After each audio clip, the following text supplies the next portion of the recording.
Hello दोस्तों, welcome to investment planning services. आज हम मिराय एसेट फंड के मल्टी एसेट फंड के एनएफओ को डिस्कस करेंगे। मल्टी एसेट फंड कैटेगरी में बंधन म्यूचुअल फंड ने भी अपना एनएफओ लॉन्च किया है और सेम 10 जनवरी 2024 को ओपन होगा। तो आपके पास मल्टी एसेट फंड कैटेगरी में इन्वेस्टमेंट करने के लिए दो ऑप्शन अवेलेबल हैं। चाहे तो आप मिराय एसेट के मल्टी एसेट फंड के एनएफओ में इन्वेस्ट कर सकते हैं, चाहो तो आप बंधन मल्टी एसेट फंड के एनएफओ में इन्वेस्ट कर सकते हो। मैंने दोनों के लिए वीडियो बना रखे हैं, आप दोनों को प्लेलिस्ट में देख सकते हैं।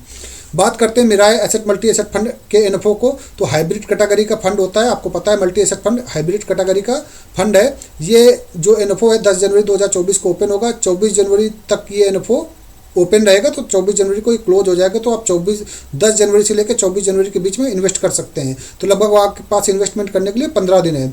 जो अलॉटमेंट होगा वो 31 जनवरी का होगा और इसमें इन्वेस्टमेंट आप 5000 रुपीज़ का कर सकते हैं, जबकि बंधन वाले में मिनिमम जो इन्वेस्टमेंट अमाउंट है वो 1000 रुपीज़ है। तो जो बड़ा इन्वेस्टमेंट करना चाहते हैं तो उनके लिए मिराय एसेट मल्टी एसेट फंड हो गया, और जिनके पास 1000 रुपीज़ से इन्वेस्ट करना है तो वो बंधन मल्टी एसेट फंड में इन्वेस्ट कर सकते हैं। वेरी हाई रिस्क कैटेगरी का फंड है, जबकि बंधन ने उसको हाई रिस्क कैटेगरी का फंड कंसीडर किया है और मिराय एसेट ने वेरी हाई रिस्क कैटेगरी का फंड कंसीडर किया। तो डेफिनेटली इसका रिटर्न बंधन वाले से मेरे को लगता है कि ज़्यादा आपको फ्यूचर में मिल सकता है। एग्जिट लोड इसमें 1% है। अगर आप 1 साल से पहले आप विड्रॉ करते हो तो आपको 1% का एग्जिट लोड देने पड़ेगा। दोनों ऑप्शन अवेलेबल रहेंगे, ग्रोथ IDCW ऑप्शन।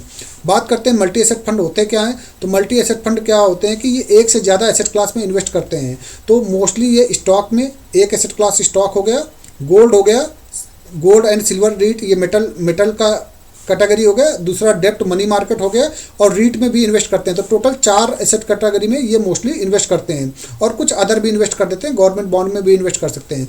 जो इनका रिटर्न देख सकते हैं तो हिस्टोरिकली हमको 10 से 16% का रिटर्न यहाँ पे हमको ईजिली मिल रहा है लॉन्ग टर्म पे।